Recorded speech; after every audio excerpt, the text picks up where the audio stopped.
Welkom bij Scheldemondig. Mijn naam is Jan Rubbens, presentator. En wij nodigen mensen uit met passie.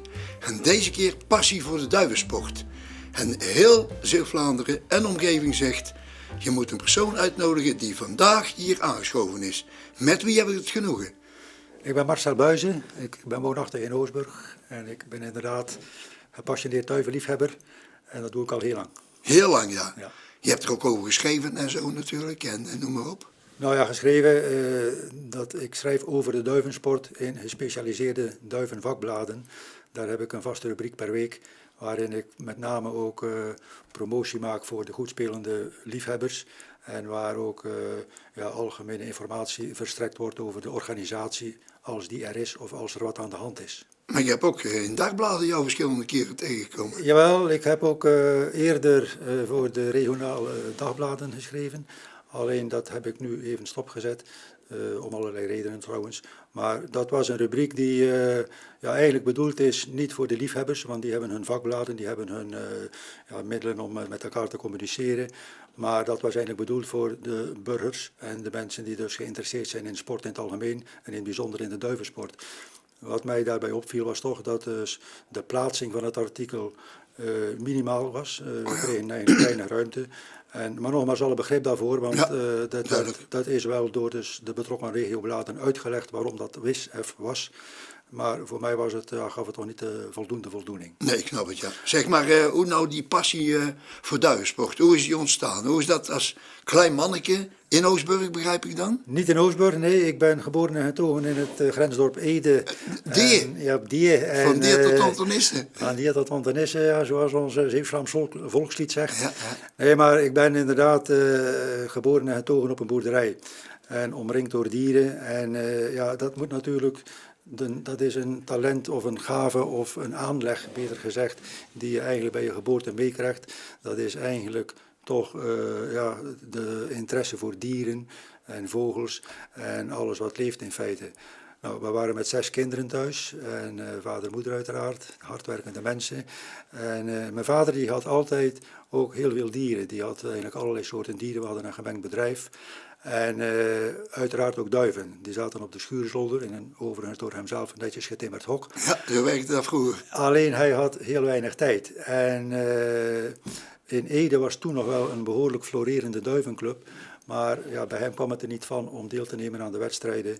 En ja, ik heb dan eigenlijk op mijn pakweg 7 tot 8-jarige leeftijd grotendeels de verzorging van die duiven overgenomen. Dus je kwam uit school, Precies. We gingen gelijk naar de duiven toe, zeker? Ja, dat letterlijk en figuurlijk, ja. Letterlijk. Dat was zo, dat was toch iets wat mij enorm gepakt heeft. En dat heeft ook heel veel invloed gehad op mijn latere duivensportcarrière, om maar eens een duur woord te gebruiken. Waarom? Omdat uiteindelijk die passie voor die duif toen ontstaan is. Uiteindelijk heb ik op dat moment, als jonge gast, als jonge jongen, de gedragingen en hoe een duif leeft, hoe hij zich welbevindt, heb ik daar eigenlijk uitermate goed leren kennen. Door heel vaak op dat hok te gaan en de duiven allemaal persoonlijk te leren kennen. Kortom, dat was een hele goede leerschool. En die duiven die niet meer wedstrijden, aten jullie die zelf op? Ja, kijk, de sentimenten... Ja, maar zo was die tijd, toch? Tuurlijk. De sentimenten waren toen niet zoals we heden ten dagen vaak zien. En niet altijd ten onrechte natuurlijk. Dieren werden natuurlijk toen gehouden, laten we eerlijk zijn, voor consumptie en voor gewin. Dat was nu eenmaal zo. En die duiven, die had mijn vader inderdaad als hobby. En niet met een doel om nu een keer echt of de centen mee te verdienen of om ze allemaal op te eten. Dat was niet het doel. Maar... je hebt ze overtollig, want het zijn natuurlijk dieren, mits goed verzorgd, die nogal wat jonkjes per jaar voort kunnen brengen. Dat zal ik direct nog even toelichten. En dat betekent dat je natuurlijk een overtollig bestand krijgt. En ja, daar moet iets mee gebeuren. Maar en die werden toen wel een keer op. Mag ik even vragen, is dat 6 keer per jaar? Duiven die hebben een paarvorming voor het leven. De doffer, dat is het mannetje. De duivin, dat is het vrouwtje, in vaktermen gezegd. Die blijven voor het leven bij elkaar. Op ongeveer een leeftijd van 6 tot 8 maanden zijn ze geslachtsrijp. Dan beginnen ze ook al aan hun eerste nest. En ze worden gemiddeld 12 tot pakweg 16, 17 jaar oud. En er zijn ook uitzonderingen van 20 jaar. Dat betekent dat ze inderdaad vanaf die 8 maanden oude leeftijd tot hun oude dag, zal ik maar zeggen, jonkies voorbrengen. En u vraagt 6 keer per jaar, dat klopt inderdaad. Een cyclus van ei tot een duif die voor zichzelf kan zorgen, is 2 maanden. Alleen, er zit een overlapping in. Op het moment dat de jonkjes 2 of 3 weken oud zijn, dan legt het duivinnetje opnieuw een koppel eitjes. Ze leggen 2 eitjes inderdaad per nest. En dan komt de cyclus weer op hang. En dat doen ze inderdaad 6 tot 7 maal per jaar als je ze laat doen. Oké. Ja. Zeg, we hebben een hele mooie foto van een duif. Leuk. Ja, laten we die eens even zien en bespreken. Ja. Kijk maar even. Salero. Ja. Nou, kun je dat even toelichten? Ja, dat is een duif die uiteraard bij mij op het vlieghok zit. Nu niet meer, hij zit nu op het kweekhok. Het is een duif die goed gepresteerd heeft, anders zet ik je niet op het kweekhok. Daar ben je trots op. Kijk, ik denk als sportman, ik wil toch het woord sport er zeker in betrekken, trots moet zijn op overwinningen en op winnen. Het is als sportman natuurlijk zo dat je het allebei moet kunnen. Je moet kunnen winnen, proberen winnen, maar je moet ook kunnen verliezen. Je moet niet, natuurlijk, je weet dat is de consequentie. Als je sport doet, zijn er 2 mogelijkheden. Je wint of je verliest. Die duif, dat is een winnaar. Die duif heeft voor mijn hok en op mijn niveau heel goed gepresteerd. Die heeft onder andere eerste prijzen gewonnen tegen 9000 duiven. Derde prijs tegen 3000 duiven over de provincie Zeeland. Dan doen dus eigenlijk alle liefhebbers uit Zeeland doen mee aan dat soort concoursen. En die is als snelste teruggekomen uit een bepaald lospunt. Die is uit een bepaald lospunt het snelste teruggekomen, ja, inderdaad. En 1 keer dan? Inderdaad, dat is zo dat de duif, dus ik wil het even niet zeggen over de duif zelf.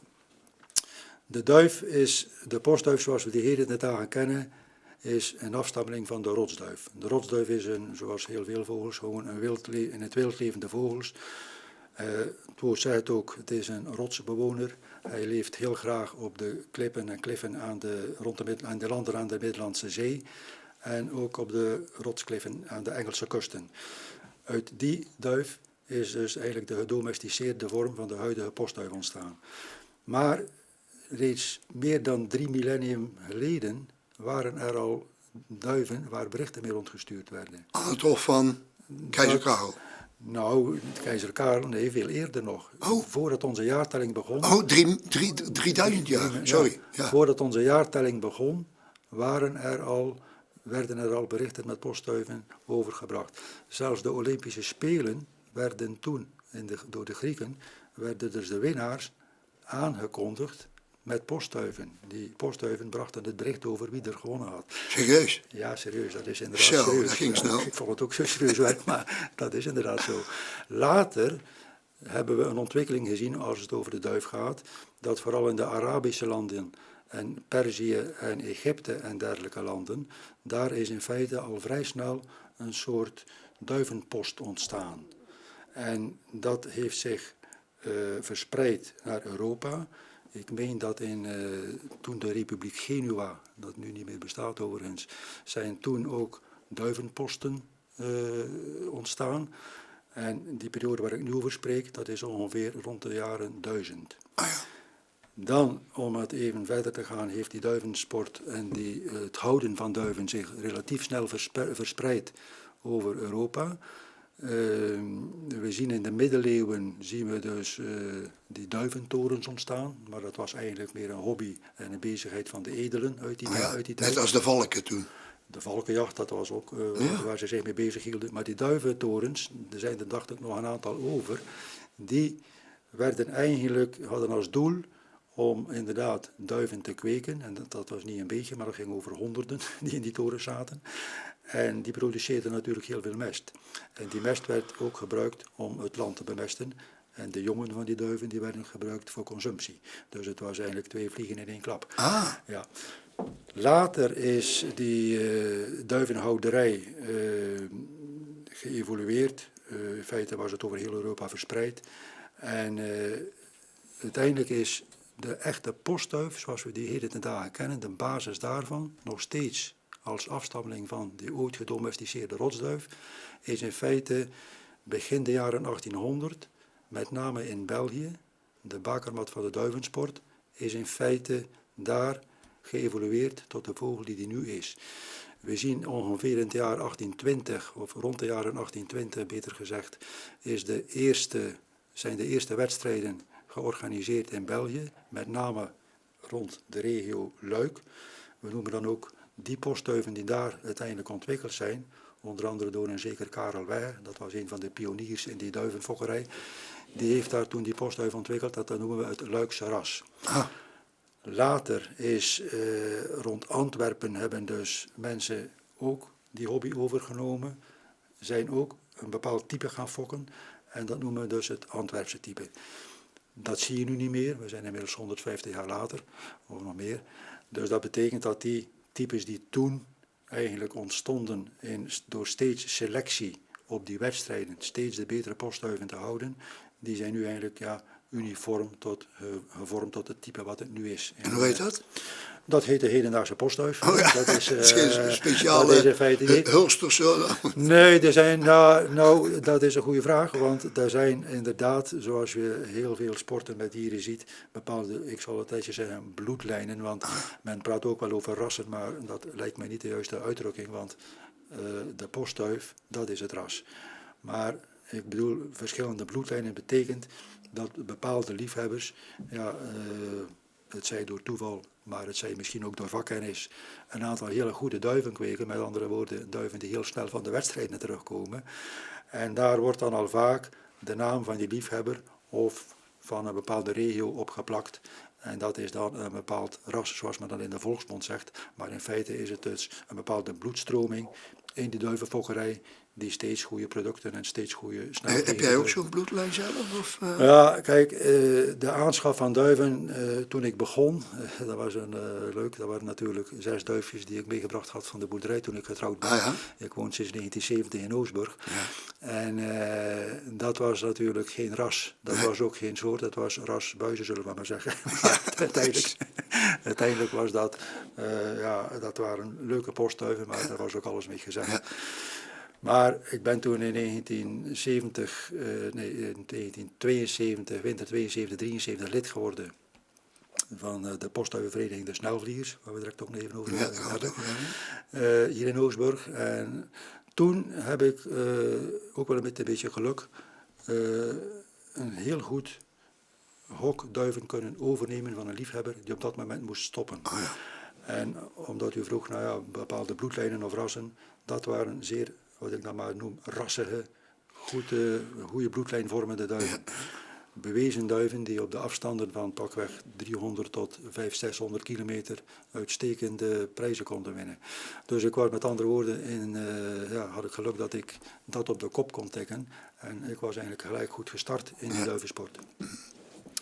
En die duif die we nou nog zien? De duif die we nu zien, dat is natuurlijk, we zijn inmiddels bijna 50 jaar verder. Hè, want ik zei dus 72, dus het is bijna 50 jaar. 48 jaar om precies te zijn. Casello. Ja, deze duiven, dat zijn duiven die uiteraard nu van het vlieghok, op het vlieghok hebben gezeten. Dus een duif, bijvoorbeeld, kijk, dat is dan nu de vakterm die daarbij staat, dat heet asduif. En wat is een asduif? Dat is eigenlijk een duif die over een aantal wedstrijden het meeste aantal punten haalt. Hè. En dat noemen wij een asduif. En een asduif is in feite de beste duif uit een serie wedstrijden in een bepaalde regio. En in dit geval was dat dan de afdeling Zeeland. Dat was, als ik het goed herinner, in het jaar 2018. Ja. Dus dat was een goede duif. Die vorige duif, dat was inderdaad ook een hele goede wedstrijdvlieger. Oké, we hebben nog een derde, hè? Ja, ik heb er nog een derde fotootje bij gedaan. Dat is Nero. Is dat omdat hij zwart is? Of hoe kom je aan die naam? Nou, die namen, dat zijn natuurlijk fantasienamen. Bij mij hebben de duiven allemaal een naam, de doffers althans, die op het O eindigt. Dat is, dat klinkt lekker. En kijk, het is zo, zoveel echt hele goede zijn er niet. Want er is een hele strenge selectie op die wedstrijden nodig om goed mee te kunnen blijven doen. En dat betekent dat het aantal duiven wat in aanmerking komt om op foto gezet te worden of met een echte naam door het leven te gaan, Dat is een beperkt aantal, dat is nu eenmaal zo. In de sport zijn natuurlijk minder winnaars en meer verliezers. Ja, Hè? klopt, Dat is ja. nu eenmaal zo. Laten we nou even inzoomen op de sport, want ik ben pas geleden gevraagd om bij het inkorven aanwezig te zijn. Ja. Hoe gaat dat? Ik bedoel, van even dat proces van je selecteert een aantal duiven voor een wedstrijd en hoe gaat het dan verder? Ja, het begint natuurlijk op het hok. Alle liefhebbers in Nederland zijn geregistreerd en geregistreerd lid van een vereniging. En die verenigingen, dat zijn vaak, of altijd bijna, plaatselijke verenigingen. Die verenigingen op zich, die zijn dan weer lid van een afdeling. En in dit geval uiteraard de afdeling Zeeland. Ja. Dat is een organisatie, daar zijn er dus 11 van in Nederland. En die 11 afdelingen, die zijn lid van dus de Nederlandse Postduivenhoudersorganisatie, NPO. Die zijn gevestigd in Papendal, op Papendal. En NPO staat voor? Nederlandse Postduivenorganisatie. Dus ook een omroep, hè? Ja, daar hebben we destijds een leuk centje naar verdiend. Want, Vertel. Ja, onze Ik wil naam, graag horen hoe dat die Oostburgers dat gedaan hebben. onze naam, Nederlandse Postduivenorganisatie, wij waren eerder. En de NPO, de Nederlandse Publieke Omroep, die wilde toch wel graag door met die naam. En er kunt maar één organisatie kan een dergelijke naam voeren. En die hebben die naam afgekocht. En daar hebben ze een flink centje voor betaald. Dus dat was een mooie opsteker. Een leuke opsteker, ja. En de NPO heet nu formeel Duivensportbond Nederland. Oh ja. Dus En die hebben een bestuur en 11 afdelingen, begrijp ja, ik dan? 11 afdelingen, ja. Ja, en dan, hoe gaat dat inkorven dan? Nou, we begonnen met die vereniging, want wat ik zeg, het begint op het hok. Nou, op het hok betekent dat de liefhebber, die selecteert een aantal duiven die je wil inzetten op een bepaalde wedstrijd. En die wedstrijden die gaan van pakweg 100 tot 1000 kilometer en alles wat daartussen zit. De vliegrichting is praktisch gezien voor België en Nederland is in feite vanuit Frankrijk. Zuid-Noord? Ja, Zuid-Noord, omdat dat uiteindelijk geografisch het makkelijkste Ja, want dan te zit je bereiken is. met de zee en noem maar op. Precies. Ja. Overigens vliegen ze daar ook over, hè, over de Noordzee, dat kunnen ze ook. Maar goed, dat even terzijde. Nou, over dat inkorven, selecteert de duiven, die zetten we in de mand en we gaan met de mand naar het lokaal. De duiven hebben allemaal een chipring aan. Oh. Elke duif, ik heb wat meegebracht. Ja, laat maar Ik even heb zien even aan de laten camera. zien. Ik heb hier een chipring. Ik weet niet, Ja, misschien zo heel komt hij snel wel ergens goed, in. ja. Licht maar toe alsjeblieft. Die chipring, daar zit dus, toen zei het ook, een chip in. Elke duif wordt voor het wedstrijdseizoen begint in april, wordt geregistreerd door middel van deze geheime chip. Elke keer als de duif op een wedstrijd gezet wordt, dan wordt deze chip ingelezen en dan is de duif ingeschreven in de wedstrijd. Ja. Vroeger ging dat met de pen en een formulier, maar tegenwoordig wordt dat gewoon via de computer, wordt die chip ingelezen. Nou, als alle duiven op die manier via een zogenaamde antenne ingeschreven zijn voor de wedstrijd, dan komt op een vastgesteld uur een grote duivencontainer. Daar kunnen we direct ook een paar filmpjes van laten zien. Ja. Daar worden de duiven in metalen, of beter gezegd aluminiumboxen, ingeladen. En dan begint de reis naar de losplaats. Althans, de auto gaat eerst naar de verzamelplaats van de vervoerder. Dat is in het geval van Zeeland is dat de firma Bouwens uit België. En als alles op de verzamelplaats aanwezig is, dan gaat het richting Frankrijk. En dan hangt het er uiteraard vanaf hoe ver ze moeten rijden. Ik zei dus 100 kilometer tot 1000 kilometer. De meeste wedstrijden worden gehouden tussen de pakweg 250 tot 600 kilometer. Ja. En dat inkorven, dat heb ik net gezegd, die ringen zijn geregistreerd. Dan worden de duiven op een vastgesteld tijdstip op de zaterdag losgelaten op de plaats waar ze dus naartoe gegaan zijn. En dan begint de wedstrijd. Nou, daar hebben we heel mooie filmpjes van. Die hebben we er 4 van op een rijtje gezet. Oké. Die worden er nu eventjes getoond. Het is heel spectaculair. Licht maar even toe. Ja. Nou, dit is een duivenlossing zoals we dus elke week hier in Zeeland en in heel Nederland en ook in België zien. Deze auto die is nu op de losplaats. Ik denk dat het de losplaats perronnen is, maar even onder voorbehoud. Maar in feite maakt het voor het plaatje niet uit. U ziet, de auto is speciaal ingericht voor het vervoer van de duiven. Dus je kunt op de film ook zien dat de duiven in aparte boxen allemaal zitten. 30 stuks per box. En bij warm weer dan houden we een hitteprotocol aan. Dan zijn het er 25 of 23. En dat betekent dat op het moment dat we van plan zijn om die duiven los te laten, dan is al een heel proces aan vooraf gegaan op het gebied van weerberichten. We hebben in onze afdeling een vaste loscoördinator die dan met de weerdiensten in verbinding staat. En als het weer goed is, komt het sein tot lossen. En dan heb je gezien, dan worden dus de boxen waar de duiven zich in bevinden, die worden dan half opengezet. Alleen daar zit dan een grote klapdeur voor van de auto.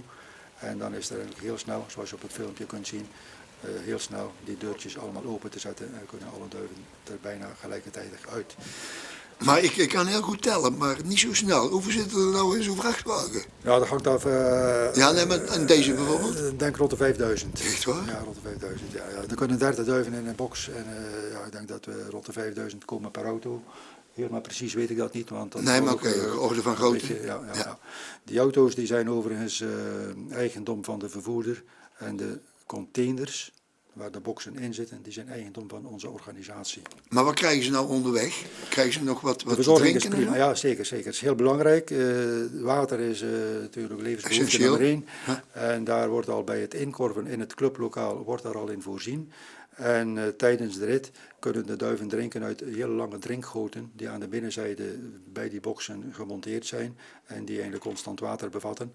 Op het moment dat de duiven en de wagen op de losplaats aankomt, dan wordt alles nog een keertje helemaal waterpas gezet, worden de drinkgoten nog een keertje gevuld. Kortom, en nou, wat eten betreft krijgen ze inderdaad over het algemeen hoofdzakelijk mais. Dat is een vrij grove korrel. Laat maar Daar even heb ik zien ook aan de een camera, stukje want bij. is dit nou gemengd graan of zo? Dit is gemengd graan. Dit is wat duiven eigenlijk thuis krijgen. Het is een echte graan- en zaadeter. Alleen tijdens het vervoer naar de losplaatsen krijgen ze voornamelijk alleen mais.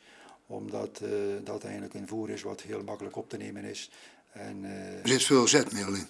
ja, ook dat. En ze eten het graag vooral. Ze eten het echt goed. Oké. Goed, Dus nou, dat dan gaan ze vliegen. Hoe hoog vliegen die eigenlijk? Ja, dat is heel verschillend. Daar hangt heel veel af van het weer. Het is een sport die heel sterk beïnvloed wordt door de weersgesteldheid. Ja. We hebben natuurlijk te maken met de windrichting op de eerste plaats. Die is eigenlijk vooral heel erg bepalend. Daarom is het fijnste als het een mooi noordenwindje is of een licht zuidenwindje. Met de vliegrichtingen die wij gekozen hebben als afdeling op ons vluchtprogramma, dan is dat het meest eerlijke spel. Dan zie je ook overal vroege duiven vallen, zoals wij dat dan noemen. Hè. Ja. Bij een westenwind, ja, dan is meestal de oostkant van de provincie wat bevoordeeld. En bij een oostenwind is dat omgekeerd. Uitzonderingen zijn er altijd. Ja, maar hoe hoog viel de hoogte, bij tegenwind, bij noordenwind gaan ze heel laag. Vliegen ze soms maar tot 3 tot 4, 5 meter boven het maaiveld. Zo laag? Ja, dat is ook heel gevaarlijk. Ja, vanwege elektriciteitsdraaien. Ja, dan wordt er wel een eentje sneuvelt, er wel een eentje tegen de draden inderdaad. Bij wind mee, zuidenwind, zuidwestenwind, kunnen ze heel hoog gaan. Hoe hoog precies kan ik even moeilijk zeggen, maar ik denk dat ze makkelijk 400, 500 meter hoog gaan. Oh ja. Ja. Zeg, en die snelvliegers, want zo heet jullie vereniging, hoe snel vliegen ze nou als ze zo een klein meewindje hebben of tegenwindje? Ja, de berekening van de wedstrijd die gaat op het aantal gevlogen meters per minuut. Dat is eigenlijk de term die wij gebruiken om aan te geven hoe snel een duif gevlogen heeft. De losplaats heeft een coördinaat en het hok waar de duif naartoe moet heeft ook een coördinaat. Oh ja. En dat betekent dat je precies op centimeters of meer nog dan dat nauwkeurig kunt berekenen hoe lang de duif over die afstand heeft gedaan. Ja. Stel, we vliegen een afstand van 350 kilometer. Nou, hij doet daar bijvoorbeeld pakweg 5 uur over. Dat betekent dat hij dan 70 km per Zo uur hard? vliegt. Ja, ze gaan tussen de 70 en 120 km Zo. per uur. Met de wind mee, met een beetje windsnelheid van pakweg windkracht 3, 4, 5. Dan zitten ze al rap boven de 100 km per uur. Oké. Bij tegenwind dan zitten ze dus wat lager uiteraard. Dan haal je pakweg 70 tot 80 km per uur Ja, gemiddeld. Ja. maar de start weten we nou. Maar hoe wordt nou geregistreerd dat hij dus op de plank neervalt? Ja, nou, daar is een hele technische ontwikkeling geweest in de apparatuur die gemaakt is om de duiven Nou, te vertel registreren. eerst maar eens hoe dat het nu is. Want ik weet niet Ja. hoeveel tijd we nog hebben. Oké. Dan kunnen we straks even teruggaan. Zoals het nu is het eigenlijk in een fase dat we de duiven dus digitaal registreren. En bij de aankomst komen de duiven over een antenne, dat is dit ding. Ja, Die antenne leest de chip van de duif uit, precies met de tijd die aangekomen is. oké. En we noemen dat eigenlijk de duivenklok. Duivenklokken heb ik er enkele bij me. Je ziet ze hier ook voor Ja, ons staan. hier. Maar laten we eens een keer de En de eerste moderne, de eerste? Oké, Jan, dat is goed. Nou, een van de eerste klokjes, nou misschien niet de eerste, maar toch wel een apparaat wat inmiddels rond de 100 jaar oud is. Daar konden toen 7 duifjes in geregistreerd worden. En ja, dat heeft een enorme ontwikkeling doorgemaakt. Er zijn bijna zeg maar, tientallen modellen ontwikkeld door verschillende firma's. Het was natuurlijk big business destijds, omdat natuurlijk in de periode van de jaren 40, 50, 60 waren er in Nederland 50.000 duivenliefhebbers en in België meer dan 100.000. Dus het was big business. Momenteel zien we in feite deze klok Ja, als een van de wat modernere apparaten. Dat kastje wat er bovenop staat, daar registreert in feite de aankomsten. Ik heb er ook nog een andere. Je ziet bij de uitgestalde klokken rechts een blauw klokje staan. Dat is vergelijkbaar met deze. En dat zijn klokken die in feite de duif digitaal registreren. Momenteel loopt er eigenlijk een proef in Zeeland waarbij nog een stap verder gezet wordt. Want nu moeten we nog als liefhebber met onze klok naar het clublokaal om alles uit te lezen. Oh ja. Er is nu een technische mogelijkheid om vanaf het hok thuis de gegevens door te seinen naar de centrale computer van het rekenbureau.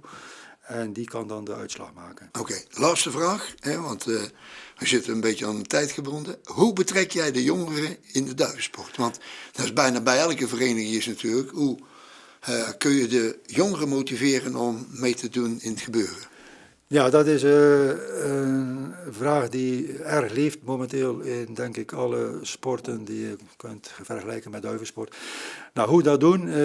We proberen door een goede uitstraling ons imago te optimaliseren. Die uitstraling die halen we onder andere uit het optimaal benutten van de digitale wereld in zijn algemeenheid. Spreekt de jeugd aan. Ja. Onze doelgroep is niet alleen de jeugd, uiteraard wel mede de jeugd, maar dat zijn eigenlijk alle mensen die van dieren houden of die in de gelegenheid zijn om dieren te houden, maar ook mensen die graag het verenigingsleven willen leren kennen of dat inmiddels kennen en daar weer plezier aan beleven. Nou, al die facetten, de omgang met de dieren, dus het sociale leven in de club en het competitie-element in de sport, dat zijn de 3 elementen die wij aan de man proberen te brengen voor elk wat wils. De een legt de nadruk op dit, de ander op dat.